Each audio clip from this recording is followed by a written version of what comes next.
कपड़े धोने वाली बहू। शादी के पहले से ही विभा को कपड़े धोने का बड़ा शौक था। कभी नल के नीचे तो कभी तालाब के पास। अरे मेरी नीली वाली लुंगी नहीं दिख रही है। विभा की अम्मा कहाँ रखी है लुंगी? अरे वो तो विभा ने परसों ही धोकर रखी थी आपकी अलमारी में, देखो वहीं होगी। वो ना मैंने आज धो दी, मुझे लगा कि गंदी हो गई होगी।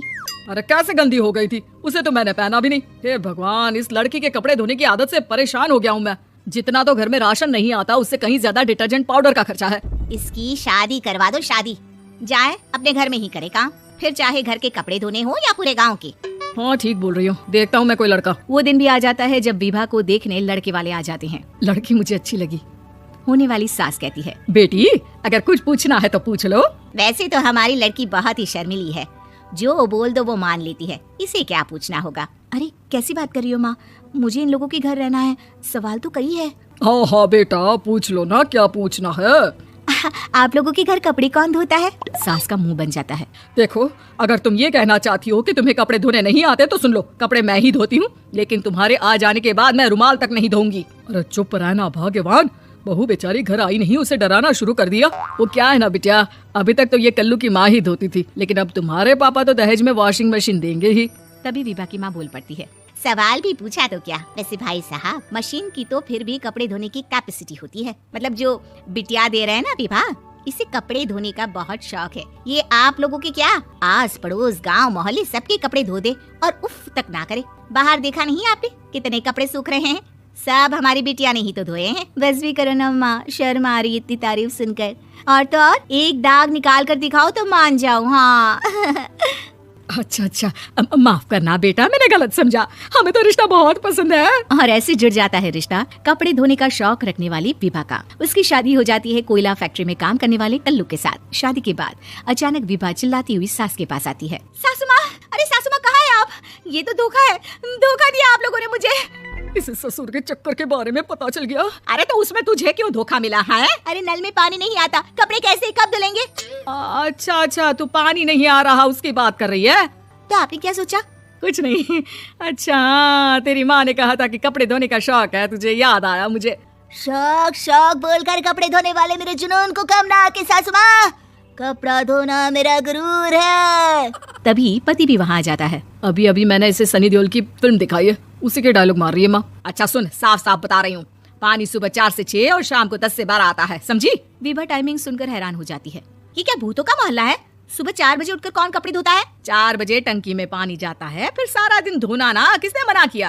अरे कैसे बात कर रही है? 200 लीटर की टंकी में कितने कपड़े धो लूंगी मैं, सुबह ही उठ जाऊंगी मैं। अब क्या था, विभा सुबह 4 से लेकर रात के 12 बजे तक कपड़े ही धोती रहती। एक रोज सास पड़ोस से निकलकर कहीं जा रही होती है कि साथ वाली कहती है, हाँ कल्लू की माँ, जरा ये बताओ कि 2 साड़ी है, 2 ब्लाउज और एक पेटीकोट और एक नाड़े वाला लंबा कच्चा। हाँ तो? अरे तो क्या, कितना लोगी धुलाई, ये बताओ। धोबन दिख रहे हैं हम क्या? हमारे पति सरकारी नौकरी से अभी अभी रिटायर हुए हैं और बेटा सुपरवाइजर है कोयला फैक्ट्री में। धोबन समझ रखा है हमें? हाय रे कल्लू की अम्मा, माफ कर दो, वो तो मोहल्ले में यही सब बता रहे थे कि तुमने बहू को कपड़ा धुलवाने के काम में लगा दिया है। सास को पड़ोसन की बात सुनकर गुस्सा आ जाता है। वो घर पहुंचती है जहां घर के बाहर ही इतने सारे कपड़े सूख रहे होते हैं जितने कि किसी धोबन के घर पर। अरे ओ कल्लू की दुल्हन, बाहर निकल। माँ जी यहीं आ जाओ, बाथरूम में चादर धो रहे हैं हम। अरे अभी हम धोते हैं, तुमको बाहर निकलो। ये आस पड़ोस वाले बोल रहे हैं कि हम बहू से कपड़े धुलवा कर उसे कपड़ा धोने वाली बना दिए हैं। अरे छोड़ो ना माँ जी, किन लोगों की बातों में आती हो? आस पास के लोगों का तो काम ही होता है कि वो किसी तरह सास बहू को लड़ा दे। बहू सारे घर के कपड़े धोती है, ये क्या कम है? बोलिए। सास को भी लग जाता है कि वो बहू का ये संकीपन नहीं छुड़वा सकती, इससे अच्छा है कि खुद ही चुप हो जाए। एक रोज सास और बहू मंदिर जाते हैं, जहाँ सास की साड़ी वहाँ खड़ी भीख मांगने वाली से मिलती है। माँ जी क्या बात है, आपकी साड़ी उस भिखारन से कितनी मिल रही है ना? हाँ देखो तो दोनों की साड़ी मिल रही है। क्या बात है कल्लू की अम्मा, तुम खुद को तो अफसर की बीवी बताती हो और ऐसी सिंपल सी प्लेन साड़ी पहनकर घूमती हो। सिंपल और प्लेन नहीं है ये साड़ी। तो क्या सोने के धागे से फूल बने हैं? कुछ भी सासू माँ, कुछ भी। हाँ बने थे इस साड़ी में सोने के धागे से फूल। मेरे पति लेकर आए थे मद्रास से स्पेशली मेरे लिए 10,000 की। ताहे भाई साहब इस भिखारन के लिए भी सेम टू सेम साड़ी लेकर आए होंगे 10,000 की। सास उस वक्त तो कुछ नहीं कहती, लेकिन बहू के साथ घर आती है और अलमारी से एल्बम निकाल कर लाती है। ये साड़ी देख रही है, ये वही साड़ी है जिसे मैंने अभी पहना था। इस साड़ी में ये जो चमकदार फूल दिख रहे हैं ना, ये सोने के धागों से काटे गए हैं। लेकिन तू लोकल वॉशिंग मशीन ब्रश से घिस घिस कर सारे फूलों को निकाल कर साड़ी प्लेन कर दी। मुझे माफ कर दीजिए सासू माँ। और तो और, जब मैंने तुझे तेरी गलती के लिए कुछ नहीं कहा, लेकिन तूने तो सबके सामने मेरा मजाक ही बना दिया। क्यों? बहू को समझ में आ जाता है कि सुंदर अब नहीं से थी, उसका कपड़े लेकिन धोना अमीर बाप की बंद। बेटी सृष्टि पर उसकी माँ जान छिड़कती। मेरी बेटी कितनी प्यारी है, भगवान सबको सृष्टि जैसी बेटी दे। सृष्टि धीरे धीरे बड़ी होती है। एक दिन सृष्टि की सहेली कहती है, तू दिखने में कितनी अजीब सी है, लेकिन मैं जानती हूँ हम सब में सबसे अच्छी शादी तो तेरी ही होगी। तेरे पापा अमीर जो है। और बता नहीं सकते यार, दहेज तो हर कोई देता है, ये क्या ज्यादा ले जाएगी अपने पति के लिए? अरे बड़े शहर में कोठी है इसके पापा की। अरे पापा की है ना, कौन सी इसकी है? इसकी होती तब तो कोई भी लड़का इससे शादी कर लेता। अरे पापा की मतलब पापा की है तो मेरी ही है ना? किसने कहा? अब तेरी तो तब होगी ना जब तेरा भाई ना हो। वैसे भी शादी के बाद सारी प्रॉपर्टी भाई के नाम होती है। सृष्टि समझ जाती है कि उसे किसी भी हालत में माँ बाप की सारी प्रॉपर्टी को अपने नाम करना है, लेकिन कैसे? एक दिन सृष्टि का भाई शीनू कहता है, बहन क्या कर रही है? तुझसे एक बात करनी है। अरे हाँ हाँ करना, मैं तो तेरी बहन हूँ। बहन, मेरी लाइफ में ना एक लड़की है, बहुत अच्छी है। मैं सोच रहा हूँ माँ और पापा से बात करूँ शादी के लिए। सृष्टि को समझ में आ जाता है कि भाई की शादी होते ही भाभी उसे एक दिन भी घर में बर्दाश्त नहीं करेगी। क्या बात है भाई, बताना कौन है वो? यार वो बहुत अच्छी लड़की है, पढ़ी लिखी है, मेरे साथ जॉब भी करती है। बस एक प्रॉब्लम है। हाँ प्रॉब्लम? क्या प्रॉब्लम है भाई? यार वो शादीशुदा है, लेकिन उसके पति ने उसे सिर्फ इसलिए छोड़ दिया क्योंकि उसके माँ बाप दहेज नहीं दे पाए। सृष्टि ये सुनकर न जाने क्यों खुश हो जाती है। अरे भाई तो क्या हुआ, लड़की तुझे तो पसंद है ना? शीनू को लगता है कि बहन उसे समझ रही है। वो इस बात से अनजान होता है कि उसकी बहन की मंशा पूरा घर हड़पने की है। सृष्टि अपनी माँ से कहती है, मम्मी मुझे तो बहुत चिंता है, पता है शीनू क्या कर रहा है?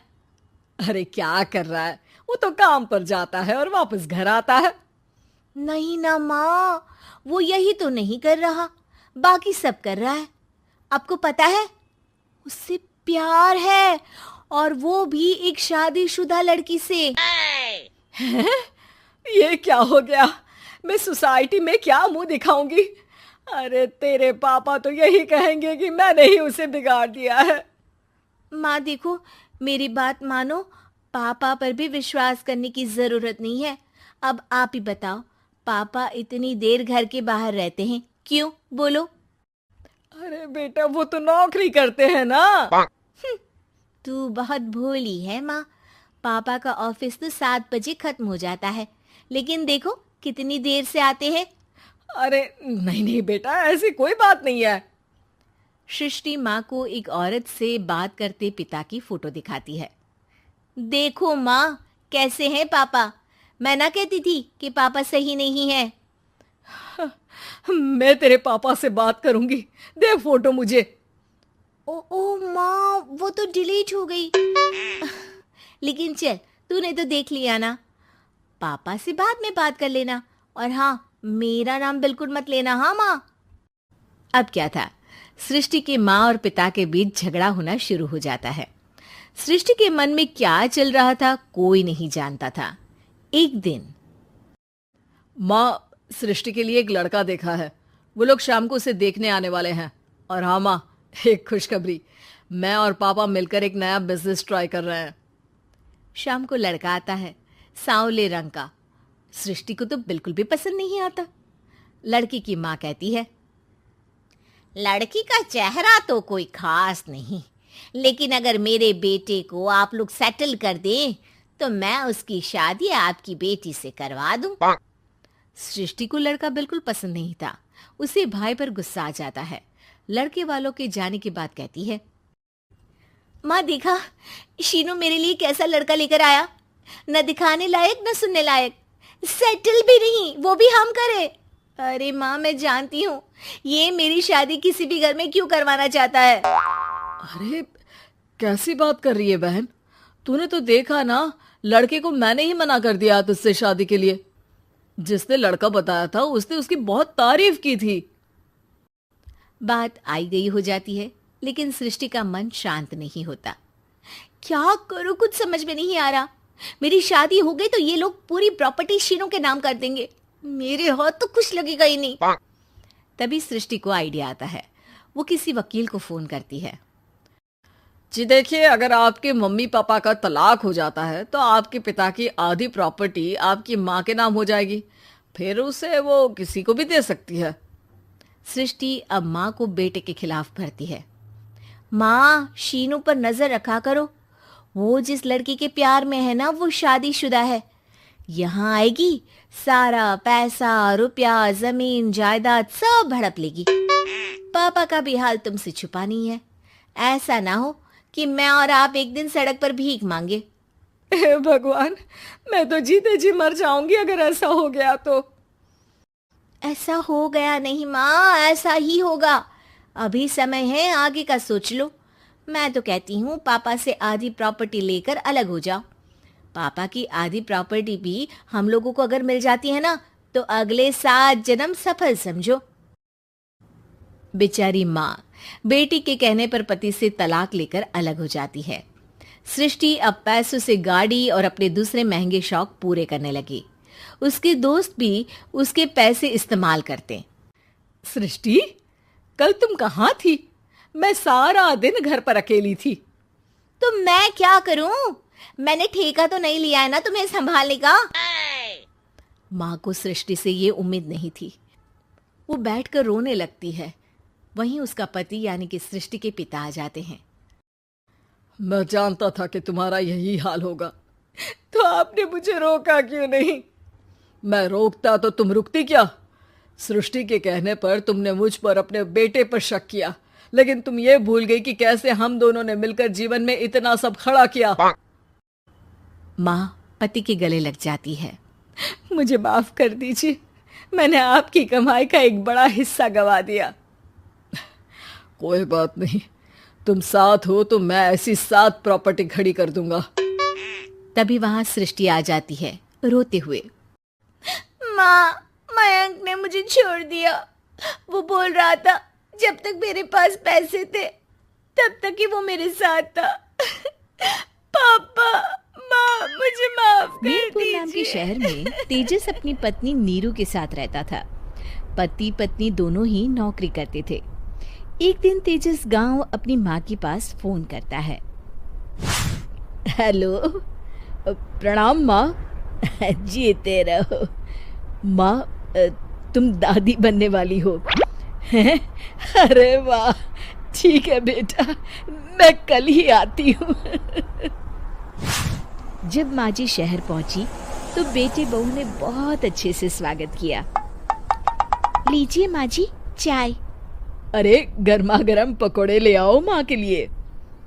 नीरू रसोई में गई और 2 मिनट में ही पकोड़े ले आई। जी ये लीजिए। बहू जादू से बनाए हैं क्या? अभी तो रसोई में गई थी। यम्मी। माँ जी शीला रसोई में पकोड़े तल रही है, मैं बस लेकर आई। हे भगवान, मेरा धर्म भ्रष्ट कर दिया तूने। अब तो गंगा जल से शुद्धिकरण करना होगा। दूसरे दिन माँ जी मैंने नाश्ता बना दिया है, ऑफिस जा रही हूँ। पर अभी तो घर का सारा काम पड़ा है। शीला आती ही होगी, झाड़ू पोछा बर्तन कपड़े वो सब कर लेगी। हमारे जमाने में घर का सारा काम हम ही करते थे। जी माँ जी आप बहुत होशियार हैं, मैं घर ऑफिस दोनों नहीं संभाल पाती। तो जरूरत क्या है घर से बाहर जाकर चाकरी करने की? वैसे भी घर का काम खुद करने से घर में बरकत आती है, समझी? पर माँ जी। पर वर कुछ नहीं, इस महीने की पगार मिले फिर ऑफिस बंद। हाँ। रात को नीरू तेजस से कहती है, सुनिए जी, माँ जी बोल रही थी कि मैं नौकरी छोड़ दूं।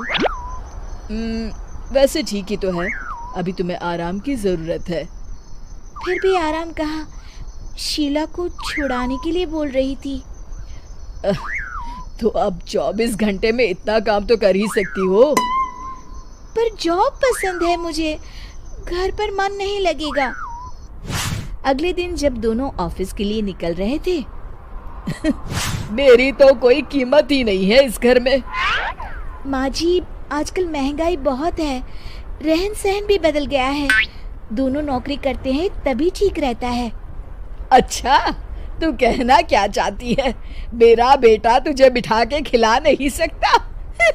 तू ही इस घर का खर्च चला रही है, हैं? नहीं माँ जी, मेरा वो मतलब नहीं था। मतलब खूब समझती हूँ, ये बाल धूप में सफेद नहीं किए मैंने। हाँ। अब तो ये रोज का काम हो गया था। तेजस भी रोज की झिकझिक से परेशान हो गया था। एक दिन उसने कहा, नीरू, वैसे भी तुम्हें मैटरनिटी लीव मिलने वाली है, तो अभी से ही छुट्टी ले लो। पर क्या, मेरी सैलरी अच्छी खासी है। आखिर नीरू ने रिजाइन कर दिया। जब बच्चा हुआ तो घर में सब बहुत खुश हुए।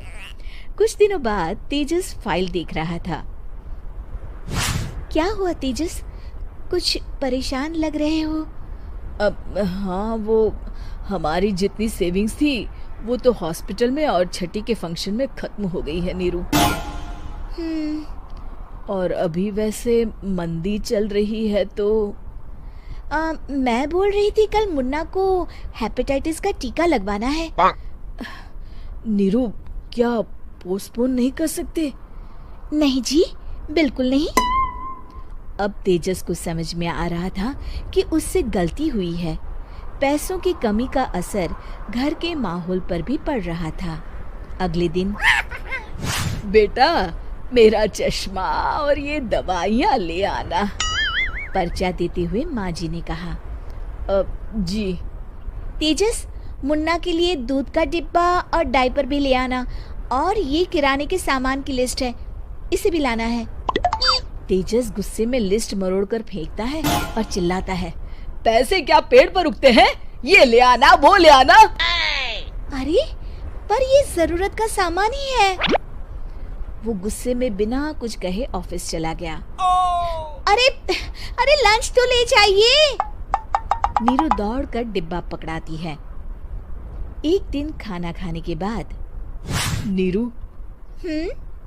अब तो मुन्ना कुछ बड़ा हो गया, तो अब तुम वापस ज्वाइन कर लो ना जॉब। पर इस रिसेशन में जॉब मिलना बहुत मुश्किल है। ट्राई तो करो। फिर मुन्ना? माँ जी है ना, और एक फुल टाइम मेड भी लगा लेंगे। पर माँ जी, उन्हें तो पसंद नहीं। तभी माँ जी वहाँ आ जाती है और प्यार से नीरू के सर पर हाथ फेरते हुए बोलती है, अब मेरी समझ में आ गया बहू, पहले के और अब के समय में अंतर है। तुम काम शुरू करो, मुन्ना की जिम्मेदारी मेरी। मेरी प्यारी माँ जी। ये कहकर नीरू उनके गले लग गई। शिक्षा, परिवर्तन संसार का नियम है, हमें भी समय के साथ चलना चाहिए। उम्मीद है कि आपको हमारी ये कहानी पसंद आई होगी। कृपया हमारे चैनल को सब्सक्राइब करें और सभी अपडेट्स के लिए बेल आइकन जरूर क्लिक करें। और हाँ, वीडियो लाइक और शेयर करना मत भूलिएगा। जहाँ के मर्द महिलाओं को हमेशा नीचा दिखाने की कोशिश में रहते। अरे अभी तक खाना नहीं आया, क्या मुझे एक और शादी करने की जरूरत है? नहीं जी नहीं, ऐसा मत करना, वरना मैं कहाँ जाऊंगी। खाना लेकर मैं अभी आई जी। गांव की पंचायत में भी फैसले हमेशा औरतों के खिलाफ ही रहते। मैं जो फैसला सुनाता हूँ वो भगवान की आज्ञा होती है। इस लड़के ने अपने मन से शादी करके अच्छा नहीं किया। लड़के को घर भेज दो और इसकी शादी इसकी जाति की किसी लड़के से करवा दो, लेकिन ये लड़के, इसे तो गांव के बाहर निकाल दो। नहीं नहीं जमींदार साहब, ये क्या बोल रहे हैं? ऐसा नहीं हो सकता। मेरी बेटी मासूम है, इसे अच्छे बुरे की समझ नहीं है। अरे कहाँ जाएगी ये बेचारी? कहाँ जाएगी? इतनी चिंता है तो पूरे परिवार का गांव निकाला कर देते हैं। बेचारे पूरे बसे बसाए परिवार को गांव छोड़ना पड़ता है। चाहे जो हो, अगर बेटियों को कंट्रोल नहीं कर सकते तो गांव में रहने का कोई मतलब नहीं है। यहाँ औरतों को दब कर रहना होगा। कोई भी अपने हिसाब से कुछ नहीं कर सकता, सब ईश्वर की मर्जी से ही होगा। तभी गांव का एक आदमी दौड़ा दौड़ा आता है। सरपंच साहब, जमींदार साहब, वो कालिया है ना, उसकी बेटी पढ़ने के लिए शहर जा रही है। अच्छा, ये कब हो गया? और कालिया की हिम्मत कैसे हो गई ऐसा करने की? लेकर आओ उसे और उसकी बेटी को। बस फिर क्या था, हाजिर हो जाते हैं कालिया और उसकी बेटी सरपंच के सामने। और कालिया, ये क्या सुनने में आ रहा है? बेटी को इंजीनियर बना रहा है तू? और ये बता, गांव में तो स्कूल नहीं है, फिर कहां से इतनी क्लास पास कर गई तेरी बेटी? राधा, जो कि कालिया की बेटी है, उसे लगता है कि सरपंच उसकी तारीफ कर रहे हैं। सरपंच जी, मैंने ऑनलाइन पढ़ाई की है, डिस्टेंस लर्निंग से। सभी में मैंने अच्छे नंबर पाए हैं, जिसे देखते हुए शहर की इंजीनियरिंग कॉलेज में मुझे स्कॉलरशिप मिली है। वाह जी वाह, क्या होती है ये? पहले तो ये बताओ, फिर आगे की बात करते हैं। पूरा गांव राधा की बात सुन रहा था और राधा बोलती जा रही थी। तो ऐसे मैं फ्री में एक अच्छी शिक्षा लेकर गांव में जो कुछ परेशानियां हैं, जैसे बिजली, पानी और इंटरनेट जैसी समस्याओं के लिए काम करूंगी। मैं गांव को शहर से जोड़ने के लिए पुल का निर्माण करवाने का प्रस्ताव रखूंगी। मुझे पूरी उम्मीद है कि जल्द ही हमारा गांव भी तरक्की की राह पर चल पड़ेगा। राधा की बात सुनकर सारे गांव वाले ताली बजाने लगते हैं। सरपंच को समझ नहीं आता कि वो क्या करे। चुप रह नादान लड़की, गांव के खिलाफ जाने के लिए तुझे गांव से बेदखल कर दिया जाएगा, वो भी पूरे परिवार के साथ। और हाँ, अगर ठीक से गांव में रहना चाहती है तो ये पढ़ाई लिखाई छोड़ दे। हम तेरे लिए गांव का कोई होनहार लड़का देखेंगे। तभी गांव का एक आदमी बोल पड़ता है। अरे नहीं नहीं सरपंच जी, राधा बिटिया जो बता रही है, अगर वैसा हो जाए तो हम लोगों को पैसा कमाने के लिए बाहर नहीं जाना पड़ेगा।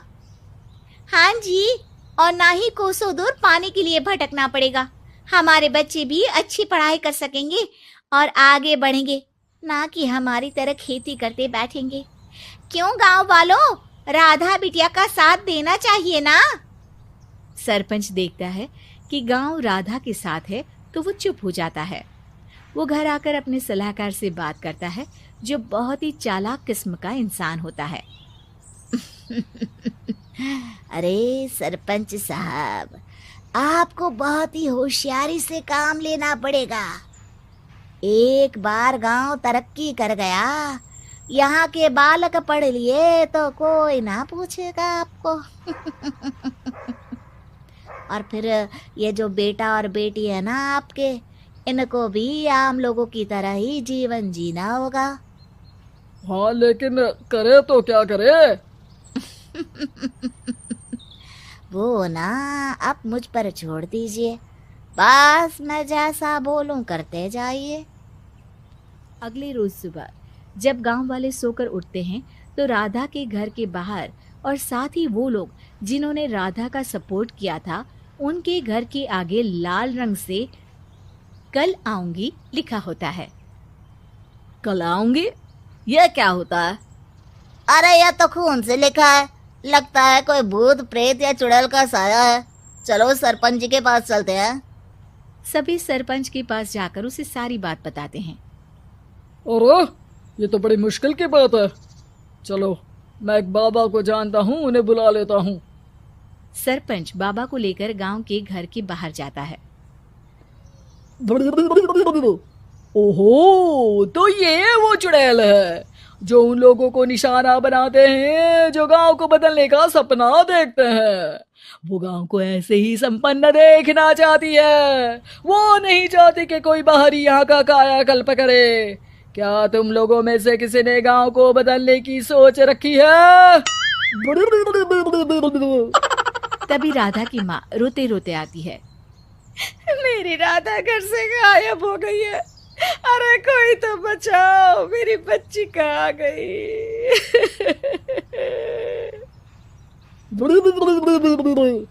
ले गई वो चुड़ैल, तेरी बच्ची को ले गई। अब वो उसे श्रापित करके छोड़ेगी। उस पर चुड़ैल का साया हो जाएगा। तभी बुरी सी हालत में राधा भी वहां आ जाती है। उसके बाल चुड़ैल की तरह फैले होते हैं और कपड़ों में खून लगा होता है। सभी राधा को देखकर डर जाते हैं। माँ, पता नहीं मुझे कौन उठा कर ले गया था। अरे दूर दूर हो जा चुड़ैल, अब हम लोग इस गांव में नहीं रुकेंगे। अरे कैसे बातें कर रहे हैं आप? कल तो आप मेरे भरोसे गांव का हुलिया बदलने, अपने बच्चों को पढ़ाने और तरक्की उन्नति की बात कर रहे थे, तो आज क्या हो गया आपको? ये फिर तुम लोगों को बहकाएगी। ये चुड़ैल गांव में आ चुकी है। ऐसे ही ये तुम्हारे घर के बच्चों को भी ले जाएगी। गांव वाले राधा को गांव से बाहर निकाल देते हैं। उसके माँ बाप रोते रहते हैं, लेकिन गांव वाले नहीं मानते। मैं भी अपनी बहन के साथ गांव के बाहर रहूंगा, लेकिन वो पढ़ाई नहीं छोड़ेगी। वहीं सरपंच के घर पर सलाहकार कहता है, देखा, सांप भी मर गया और लाठी भी नहीं टूटी। लेकिन अगले ही दिन सरपंच के घर के बाहर भी वही शब्द लिखे होते हैं। और फिर सरपंच की बीवी कहती है, हमारी बेटी को किसी ने अगवा कर लिया है। तभी राधा का भाई वहां आ जाता है। अरे गांव वालों, मैंने सरपंच जी की बेटी को देखा था। वो चुड़ैल उसे उठाकर ले जा रही थी। अरे क्या मजाक कर रहे हो? नहीं नहीं सरपंच जी, आप नहीं जानते। वो चुड़ैल अब आपकी बेटी में आ जाएगी, जैसे राधा के अंदर आ गई थी। तभी सरपंच की बेटी वैसी ही हालत में वहां आती है जैसे राधा आई थी। पापा, पता नहीं कैसे मैं गायब हो गई थी। चुड़ैल, इसके अंदर भी चुड़ैल का साया है, मारो इसे। अरे नहीं नहीं, इसे भी राधा के पास गांव के बाहर ही भेज दो। अरे चुप रहो, मेरी बेटी कहीं नहीं जाएगी और चुड़ैल वुड़ैल कुछ नहीं होता है। अरे कैसे बात कर रहे हो सरपंच जी? आप तो बोल रहे थे कि आपका फैसला भगवान का ज्ञान होता है, तो अपने पर बात आई तो अब आप ऐसे बोल रहे हैं। अरे ना ना ना, आपको अपनी बेटी को त्यागना ही होगा। अरे बुलाओ बाबा को।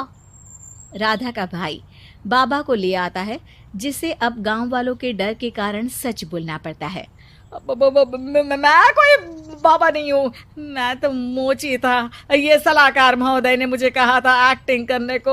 अब वो मुझे पैसे देने वाले हैं। अब मुझे माफ कर दो। गलती हो गई, मुझे माफ कर दो। तभी वहां राधा आ जाती है। देखा सरपंच जी, जब गांव के बच्चे साक्षर होंगे तो रजनी आप को जैसे बचपन लोगों से की ही चालाकी पेंटिंग का नहीं बहुत शौक था।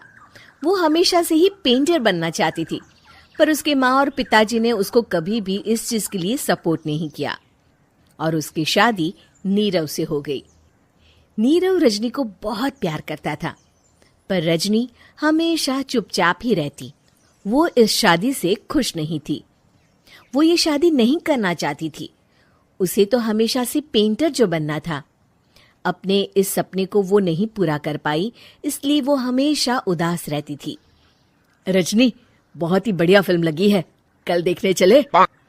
नहीं जी, कल मुझे बहुत काम है, मैं नहीं जा पाऊंगी। अच्छा तो कोई बात नहीं, संडे को चलते हैं। देखिए, मुझे फिल्म देखना पसंद नहीं है, आपको जाना है तो चले जाइए। नीरव को मना करके रजनी वहां से चली जाती है और अपने बैग को खोलकर उसमें बंद पड़े ब्रश और कलर्स को देखकर रोने लगती है। रजनी, चलो ना कहीं बाहर खाने चलते हैं, कुछ तुम्हारी पसंद का। जी मुझे नहीं जाना, मेरी तबीयत ठीक नहीं है। रजनी वहां से चली जाती है। नीरव को समझ नहीं आता कि रजनी उससे इतना दूर क्यों रहती है। वो जब भी उसके साथ वक्त बिताना चाहता है, रजनी कोई ना कोई बहाना बना देती है। एक दिन घर पर कोई नहीं था। रजनी घर का सारा काम जल्दी से खत्म कर लेती है। घर पर अकेले होने के कारण वो सोचती है कि वो आज पेंटिंग करेगी। वो अपने कमरे में जाकर पेंट ब्रशेस और कलर्स निकालकर जैसे ही कलर मिक्स कर रही होती है कि दरवाजे पर बेल बज जाती है। अब कौन आ गया इस वक्त? इतनी मुश्किल से तो मुझे पेंट करने का मौका मिला है। रजनी दरवाजा खोलती है तो उसकी सास अपनी सहेलियों के साथ खड़ी होती है और सब घर के अंदर आ जाते हैं। अरे बहू, सबको शरबत बनाकर पिला दे, बाहर तो बड़ी गर्मी है। उफ। जी। रजनी पेंट ना कर पाने से उदास हो जाती है। उसे गुस्सा भी आ रहा होता है कि उसने इस शादी के लिए हाँ क्यों कह दी। वो रसोई में जा रही होती है कि उसकी सास उसे रोकती है। बहू, सबके खाने का भी इंतजाम कर लेना, आज का लंच तो ये सब यहीं करेगी। हाँ। रजनी बिना कुछ कहे रसोई में चली जाती है। सबके लिए खाना बनाती है। सब खाना खाते हैं और रजनी घड़ी देखती है कि ये सब कब जाएंगे ताकि वो अपनी पेंटिंग कर सके। जब शाम होती है तब सब चले जाते हैं अपने घर। अरे बहू, सब तेरे खाने की तो बहुत तारीफ कर रहे थे, सबको बहुत अच्छा लगा खाना। आपको मुझे सुबह बताना चाहिए था ना कि आपकी सहेलियां आ रही हैं। पता भी है कितना वक्त लगा सारा खाना बनाने में। अरे बहू, तू ऐसे कैसे बात कर रही है मुझसे? तो और कैसे बात करूं? मैं इस घर की कोई नौकरानी नहीं हूं कि इतना काम करूंगी। रजनी अपने कमरे में जाकर दरवाजा बंद कर लेती है। शाम को जब नीरव आता है तो उसकी माँ उसे पूरी घटना के बारे में बताती है। क्या रजनी ने आपसे इस तरह बात की माँ? हाँ, और पता नहीं उसे क्या हो गया है, शाम से बाहर भी नहीं आई है। मैंने तो कई बार आवाज दी, खाना भी नहीं खाया उसने। तू ही बात करके देख ले बेटा। नीरव अपने कमरे का दरवाजा खटखटाता है। रजनी, दरवाजा खोलो, मैं हूं। रजनी दरवाजा खोलती है और फिर वापस जाकर अपने बिस्तर पर लेट जाती है। रजनी, माँ से बात करने का ये क्या तरीका है? मैंने कोई गलत बात नहीं की है। अरे तुम क्यों ऐसे बर्ताव कर रही हो सबके साथ? क्या तुम इस शादी से खुश नहीं हो? रजनी कुछ नहीं बोलती। अरे बताओ मुझे रजनी, क्या ये शादी तुम्हारी मर्जी के खिलाफ हुई है? हाँ, मैं ये शादी कभी नहीं करना चाहती थी। तुमसे क्या, मैं किसी से भी शादी नहीं करना चाहती थी। रजनी रोने लगती है। चुप हो जाओ रजनी, बताओ मुझे, तुम क्यों नहीं करना चाहती थी शादी? रजनी बेड के नीचे से अपने पेंटिंग्स, कलर्स, ब्रश, पेपर्स निकालती है। इतने में उसकी सास भी कमरे में आ जाती है। ये देख रहे हो, ये थे मेरे सपने। मैं पेंटर बनना चाहती थी, पर माँ पापा ने कभी सपोर्ट नहीं किया और मेरी शादी करवा दी। मेरे सारे सपने टूट गए। हर वक्त बस गुस्सा आता रहता है मुझे। मैं जानती हूँ कि आप लोगों की इसमें कोई गलती नहीं है, पर मैं क्या करूँ, मुझे समझ में नहीं आता।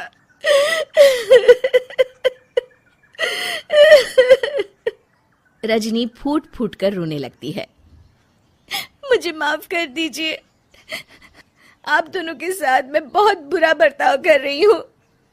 अरे रजनी बेटा, चुप हो जाओ तुम। नीरव पानी लेकर आता है। ये लो पानी पियो और शांत हो जाओ। रजनी पानी पीती है और उसकी सास पेंटिंग्स देख रही होती है। अरे नीरव, हमें तो पता ही नहीं था कि हमारी बहू कलाकार है। अरे कितनी अच्छी पेंटिंग्स बनाई है, देखो तो। ये वाली तो मैं अपने कमरे में ले जाऊंगी। आपको ये पेंटिंग्स अच्छी लगी? अच्छी नहीं, बहुत अच्छी लगी। और तुमने हमें बताया क्यों नहीं? तुम जब चाहे पेंटिंग कर सकती हो रजनी। हम तुम्हारे सपनों को पूरा करने में तुम्हारा पूरा साथ देंगे। हाँ बेटा, हम कला की कद्र करते हैं। हम कलाकार तो नहीं, पर मुझे गर्व है कि मेरी बहू एक कलाकार है। किशोरी लाल रजनी, जी के नीरव बेटे और राघव सास की शादी तीनों की हंस बात पड़े। जगह जगह चल रही थी, लेकिन किशोरी लाल जी को कोई लड़की पसंद ही नहीं आती थी। और उसकी एक ही वजह थी, किशोरी लाल जी का लालची होना। उनको लड़की वालों से मोटा दहेज चाहिए था, और इसी चक्कर में एक दिन वो एक बहुत पैसे वाले के घर अपने बेटे का रिश्ता लेकर पहुंचे। उस आदमी का नाम था ओम प्रकाश। देखे किशोरी लाल जी, मेरी एक ही बेटी है और मेरी सारी संपत्ति जायदाद सब कुछ मेरी बेटी नैना का ही है। पापा, नाम से लगता है बहुत खूबसूरत होगी। कितना अच्छा नाम है ना, नैना।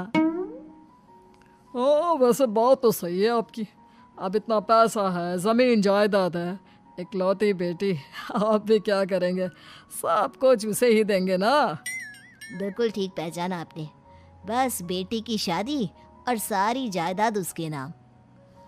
पापा, बिना देखे हाँ कर दीजिए ना, इतना अच्छा रिश्ता फिर कहाँ मिलेगा? माला माल हो जाएंगे हम। मैं अपनी बेटी को बुलाता हूँ। अरे नहीं नहीं नहीं नहीं, आपकी बेटी का नाम नैना है, सुनकर ही लगता है बहुत सुंदर होगी। रहने दीजिए अंकल, मैं तो आपकी बेटी के नाम से ही इतना खुश हो गया हूँ कि उसे बिना देखे शादी करने को तैयार हूँ। अब तो मैं उसका चेहरा सीधे शादी के बाद ही देखूंगा। और इस तरह राघव नैना का चेहरा नहीं देखता और उससे शादी कर लेता है। शादी के बाद अपनी सुहाग रात पर जब राघव नैना का घूंघट उठाकर देखता है तो नैना की आंखें बंद थी। कितनी खूबसूरत हो तुम नैना, जरा अपनी आंखें खोलकर मेरी तरफ देखो तो सही। नहीं, मुझे शर्म आती है। अरे, मैंने तुम्हें शादी से पहले भी नहीं देखा, और अब अगर तुम आंखें खोलकर मुझे देखोगी भी नहीं तो मुझे अच्छा कैसे लगेगा? इससे पहले कि नैना अपनी आंखें खोलकर राघव की तरफ देखती, अचानक से लाइट चली गई और राघव नैना को पूरी तरह से देख भी नहीं पाया। अगली सुबह नैना राघव के लिए नाश्ता बनाकर लेकर आई। अरे ये क्या, आधा पराठा सेका हुआ है और आधा बिल्कुल कच्चा। ये तुमने क्या किया नैना? बहू, तुमने क्या आधा पराठा तवे से नीचे लटका कर रखा था, जो आधा सेका है और आधा कच्चा? मुझे जितना दिखेगा उतना ही तो सीखूंगी ना पापा जी। जहाँ जहाँ मुझे नजर आ रहा था वहाँ मैंने सीख लिया, जहाँ जहाँ नहीं दिखा वहाँ कच्चा रह गया होगा। इसका क्या मतलब है? ये कैसा मजाक कर रही है तुम? अरे बहू, तुमने इतना लंबा घूंघट क्यों लगाया हुआ है? देखो, हमारे घर में बहुओं को बेटी की तरह रखा जाता है, और फिर तुम तो इतना सारा माल लेकर आई हो। देखो, ये घूंघट डालकर रखने की कोई ज़रूरत नहीं है। हाँ नैना, पापा जी ठीक कह रहे हैं, तुम तो आराम से रहो, अपना ही घर समझो। नैना अचानक से अपना घूंघट उठा लेती है। अरे ये क्या पापा, नैना की तो एक आंख फूटी हुई है। नाम से नैना, लेकिन ये तो कानी बहू निकली। मेरे साथ धोखा हुआ है, धोखा। बिना दिखाए अपनी कहानी लड़की मेरे संग ब्याह दी। मुझे कहानी भी नहीं चाहिए। मुझे अभी ओम प्रकाश जी से बात करनी पड़ेगी। आखिर उन्होंने मेरे साथ ऐसा किया क्यों? अरे, आप लोगों ने ही तो पापा से कहा था कि आप लोग शादी से पहले मुझे देखना नहीं चाहते। अब मेरे पापा पर क्यों इल्जाम लगा रहे हैं? अरे लेकिन उन्हें बताना तो चाहिए था ना कि तुम कहानी हो, एक आंख से तुम्हें दिखाई नहीं देता। किशोरी लाल और राघव नाराज होकर ओम प्रकाश को अपने घर बुलाते हैं। पापा जी, ये आपने क्या किया? शादी से पहले बताया क्यों नहीं कि नैना की आंखों में परेशानी है? अरे, आप ही ने तो लड़की देखने से मना कर दिया था।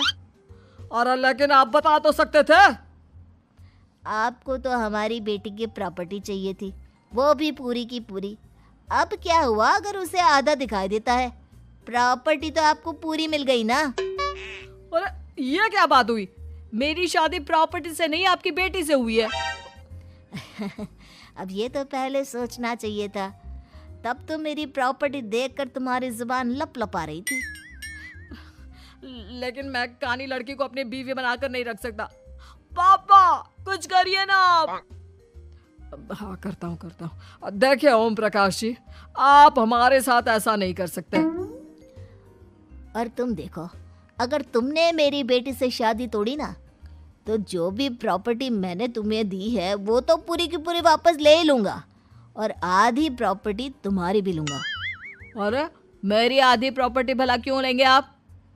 इसलिए क्योंकि मेरी बेटी को आधा नजर आता है और उसकी नजर अभी तक तुम्हारी आधी जायदाद पर ही पड़ी है।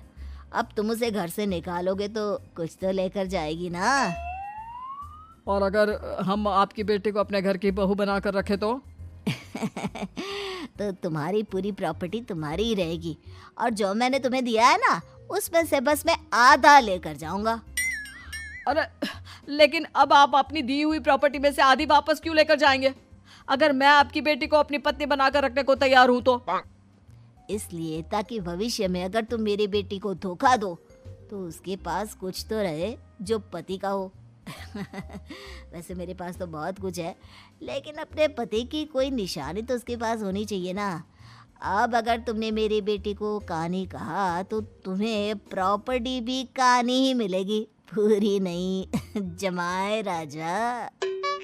किशोरी लाल और राघव समझ चुके थे कि वो बुरी तरह फंस चुके हैं और अब उनके पास वहां से निकलने का कोई चारा नहीं है। अब समझ में आया ना, लालच बुरी बला होती है। एक तो तुम्हें प्रॉपर्टी मिली, ऊपर से बीवी मिली, उसमें तुम्हें नखरे भी दिखाने हैं। आए बड़े, चुपचाप बैठो दोनों। कुछ दिनों के बाद नैना राघव की कार लेकर बाजार घूमने निकलती है और जब कार लेकर वापस आती है, ये क्या? एक तरफ से मेरी गाड़ी पूरी खराब हो चुकी है। लगता है तुमने मेरी गाड़ी को किसी दूसरी गाड़ी के साथ एक्सीडेंट किया है। अरे अरे कितना बड़ा नुकसान कर दिया तुमने बहू। वो क्या है ना पापा जी, मुझे एक आंख से दिखाई नहीं दे रहा था, सामने से गाड़ी आ रही थी। मुझे तो सिर्फ आधा ही दिखाई दिया और वो गाड़ी मेरी कार से रगड़ते हुए निकल गई। अब मैं क्या करूं बताओ? आप इसे ठीक कराने के पैसे कौन देगा? तुम्हारे पापा? तुमने मुझसे इस तरह से बात की? अभी रुको। नैना राघव की शिकायत ओम प्रकाश को कर देती है। देखो राघव, अब जो मेरी आधी प्रॉपर्टी तुम्हारे पास थी ना, उसमें से आधी और मैं लेकर जाऊंगा, क्योंकि तुमने मेरी बेटी को डांटा। अरे नहीं नहीं पापा जी, गलती हो गई, माफ कर दो। गलती की तो कोई गुंजाइश ही नहीं। अगली बार मेरी बेटी को डांटा तो बची हुई आधी में से आधी और ले जाऊंगा। लालच के चक्कर में हम दोनों ने बहुत बड़ी गलती कर दी बेटा। एक तो तुम्हें कानी बहू मिली और ऊपर से जो माल मिला वो भी काना। इस तरह राघव की हर एक गलती पर ओम प्रकाश उसकी प्रॉपर्टी का आधा आधा हिस्सा लेकर अपना सारा माल वापस ले गया और राघव को कानी बीवी से काम चलाना पड़ा। काम काजी ये बहू। लालच वाकई में। रवीना के 2 बच्चे थे।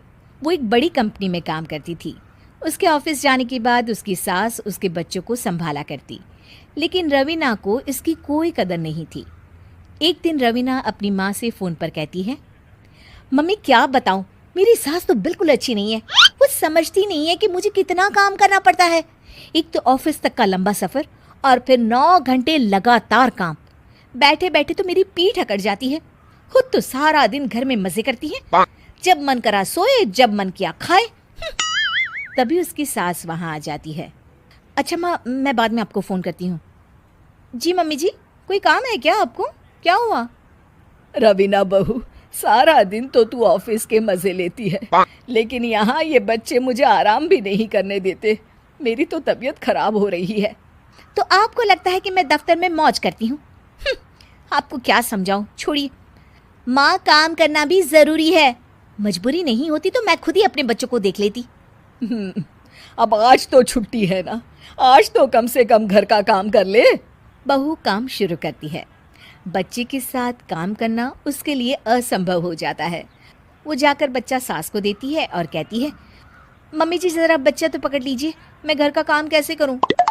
जैसे मैं करती हूँ रोज बच्चे के साथ। तुझे बताऊं तो तू सोचती है कि कोई बड़ा काम तो है नहीं, बच्चा तो सोता रहता है। अब देख लिया। खैर, बस मैं यही तुझे समझाना चाहती थी। ला, बच्चा मुझे दे और काम कर। बहू मुंह बनाकर वहां से चली जाती है। वो मन में सोचती है, बात तो सही है, बच्चे के साथ घर का काम करना असंभव है। वो किसी तरह काम करती है और अगले दिन ऑफिस के लिए निकल जाती है। ऑफिस में उसकी सहेली उससे कहती है, यार तू तो बड़ी लकी है, तुझे तेरी सास खाना बना कर देती है, बच्चे भी देखती है और तुझे किसी बात की चिंता भी नहीं होने देती। अरे क्या लकी, बदले में मैं उन्हें पूरी कमाई जो दे देती हूँ और अपने बच्चे से दूर रहती हूँ वो अलग। हर किसी को ना दूसरे की प्लेट में ज्यादा घी दिखता है, जा अपना काम कर। अरे फिर भी ये तो है, यहाँ हमारे बच्चे को मैं क्रैश में छोड़ती हूँ, हर पल डर लगा रहता है कि क्या कर रहा होगा। खैर चल, मुझे क्या। बहू घर आती है तो देखती है कि उसकी सास उसके बच्चे को बड़े ही प्यार से खिला रही होती है। वो माँ को देखकर खुश हो जाता है। बहू मन में सोचती है कि बात तो सही है, सासू माँ सारा दिन काम करती है, मैं ऑफिस से आकर भी काम नहीं करती हूँ। वो सास के पास जाती है और कहती है, माँ जी थक गई आप? और क्या, सारा दिन चक्कर घीनी की तरह पूरे घर में घूमती रहती हूँ और अब उम्र भी नहीं रही। लेकिन चल तू बता, क्या हुआ, कुछ काम है क्या? बहू कुछ नहीं कहती, मुस्कुराकर वहाँ से चली जाती है। लेकिन अगले दिन सुबह सुबह बहू सास से पहले उठकर उन्हें चाय देती है। अरे आज सूरज कहाँ से उगा है, तू पहले उठ गई? चल अच्छा किया, मरने से पहले तेरे हाथ की चाय तो पी ली। चलो अब चलकर किचन में लगूं। माँ जी, आपको आज से काम करने की जरूरत नहीं है। काम करने की जरूरत नहीं है मतलब? क्या तू करेगी आज से सारा काम? इतने अच्छे तो हमारे नसीब नहीं है भाई। नहीं माँ जी, मैं नहीं करूँगी, ना ही आप करेंगी, बल्कि ये करेगी। तभी वहाँ एक काम वाली बाई आ जाती है। ये कौन है बहू? माँ जी, ये नौकरानी है और आज से सारा काम यही करेगी।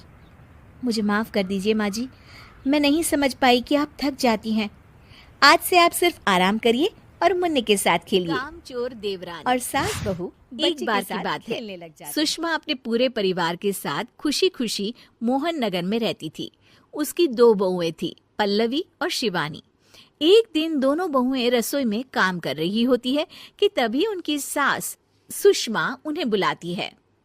अरे बहू जरा इधर तो आना। शिवानी जरा जाकर देखना सासू माँ क्या कह रही हैं। दीदी आप ही देख लो ना जाकर, आपको भी तो सुनाई दे रहा है। अरे मैं आटा गूंद रही हूँ ना, तुम चली जाओ। हाँ तो मैं भी तो सब्जी काट रही हूँ ना दीदी। अरे बहू जल्दी आओ। ओह, ये तो जाएगी नहीं, मैं ही जाकर देखती हूँ कि क्या करना है। पल्लवी सुषमा के कमरे में जाती है। जी मम्मी जी, क्या हुआ? शाम को घर पर कुछ मेहमान आने वाले हैं, तो तुम अच्छा सा खाना बना लेना बहू। ठीक है मम्मी जी, आप बता दीजिए क्या क्या बनाना है और कितने लोग आ रहे हैं। सुनील की मौसी जी और उनका पूरा परिवार आ रहा है। कुल मिलाकर 3 लोग और हमें मिलाकर हुए 9 लोग। तो अभी से ही तैयारी करना शुरू कर दो। और हाँ, घर की सफाई भी कर देना, हाँ अच्छे से। जी मम्मी जी, सब काम हो जाएगा, आप चिंता मत कीजिए। पल्लवी शिवानी को घर में मेहमान आने वाले हैं इसके बारे में बताती है। क्या 9 लोगों का खाना बनाना होगा, घर की सफाई करनी है? बाप रे, सासू माँ ने तो हमें घर की नौकरानी ही समझ कर रखा है। ऐसा नहीं बोलते शिवानी, हम इस घर की बहू हैं और घर के काम करना हमारा फर्ज है। दीदी तो है ही सासू माँ की चमची, जब देखो सासू माँ सासू माँ। मैं तो इतना सारा काम नहीं करने वाली। शिवानी कपड़े लेकर गमला साफ कर रही होती है और चक्कर आने का नाटक करने लगती है। मेरा सर चकरा रहा है। तभी वहां पल्लवी और सासू माँ जाते हैं। अरे बहू क्या हो गया तुम्हें? मम्मी जी, बहुत तेज सर में दर्द हो रहा है। तुम एक काम करो शिवानी, आराम कर लो। नहीं नहीं दीदी, घर में मेहमान आने वाले हैं, मुझे आपकी मदद करनी चाहिए। अरे कोई बात नहीं शिवानी, तुम आराम कर लो, मैं सब काम कर लूंगी। ठीक है दीदी, अगर आप इतना कह रही हैं तो आराम कर लेती हूँ। शिवानी आराम से अपने कमरे में मैगजीन पढ़ रही होती है। इसे कहते हैं आराम की जिंदगी। इतना सारा काम। चलो सारा काम खत्म हो गया, शिवानी को देख आती हूँ। शिवानी अपने कमरे में ईयरफोन में गाने सुनते सुनते सो जाती है और उसके साइड में मैगजीन भी रखी होती है। पल्लवी वहां आ जाती है और वो सब देखती है। ओहो, तो मतलब सब काम चोरी का बहाना था। अभी बताती हूँ इसको। घर का सारा काम मुझे करना पड़ा और ये महारानी यहाँ मैगजीन पढ़ रही है, गाने सुन रही है। पल्लवी रसोई से एक प्लेट और चम्मच लेकर आती है और शिवानी को थाली बजाकर उठाने लगती है। शिवानी अचानक से उठती है। उठ गई महारानी, गाने भी सुन लिए, मैगजीन भी पढ़ ली। तुम तो बहुत बड़ी झूठी निकली शिवानी। तुमने सर दर्द का बहाना बनाया ताकि काम करने से बच सको। हाँ, बनाया बहाना। तो क्या करती, इतने सारे काम करती। मुझे कोई शौक नहीं है चापलूसी का। क्या चापलूसी? तुम्हें लगता है कि मैं सारे काम चापलूसी के लिए कर रही हूँ? और नहीं तो क्या। तभी वहां सासू माँ आ जाती हैं।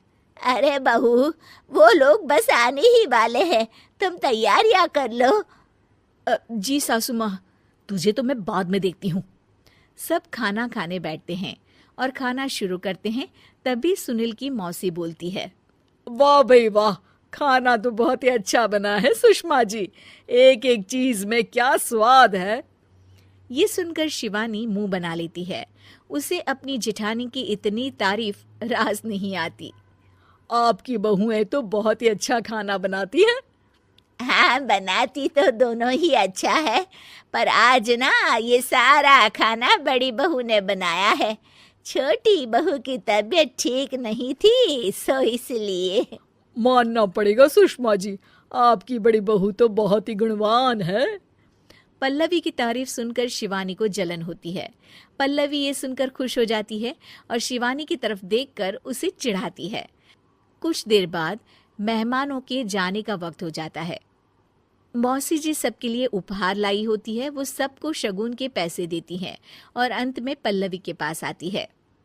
तुम्हारे लिए शगुन का लिफाफा तो है ही, पर बहू तुम्हें एक और उपहार भी मिलेगा इतना अच्छा खाना बनाने के लिए। मौसी अपने सोने के कंगन निकालकर पल्लवी को पहना देती है। ये लो, ये मेरे मनपसंद कंगन है, अब से ये तुम्हारे हुए। धन्यवाद मौसी जी। ये देखकर शिवानी तो पूरी तरह से जल जाती है और गुस्से से रसोई में चली जाती है। तभी वहां पल्लवी आ जाती है और उसे अपने कंगन दिखाने लगती है। देवरानी जी, अब आपका सर दर्द ठीक तो है ना? मुझे लगता है कि अब सर दर्द शुरू हो गया होगा आपका।